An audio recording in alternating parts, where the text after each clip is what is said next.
பரிவு கொண்டார்.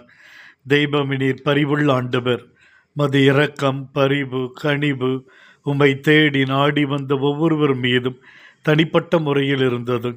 மது பரிவு அவர்கள் இருக்கும் நிலைக்கு இறங்கிச் சென்றது. மது பரிவு அவர்கள் உம்மை தேடி வர வேண்டும் என்று எண்ணி இருக்கவில்லை. பரிவு அவர்களை தேடிச் சென்றது. மது பரிவு ஏதாவது அவர்களுக்கு செய்ய வேண்டும் என்று துடித்தது. 5000 பேருக்கு மேற்பட்ட மக்கள் பசி, 3 நாட்களாய் உணவில்லை. அவர்களின் பசியை நீர் அவர்களின் முகத்தில் கண்டீர்.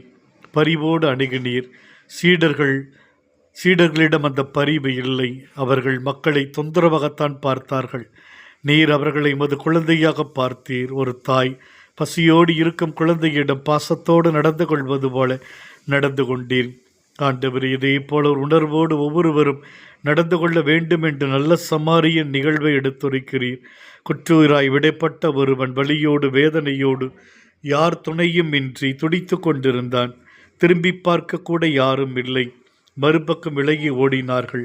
இதன் மத்தியிலே நல்ல சமாரியன் காண்கிறான், பரிவு கொள்கிறான், அணுகிச் செல்லுகிறான், காயங்களை கட்டுகிறான், மருந்திடுகிறான், விலங்கின் மீது ஏற்றுகிறான், சாவடி கொண்டு போகிறான், கவனித்து கொள்ளுகின்றான். ஆண்டவரே, நாங்களும் இந்த பரிவோடு ஒவ்வொரு நாளும் வாழ அருள் தாரும் சுவாமி.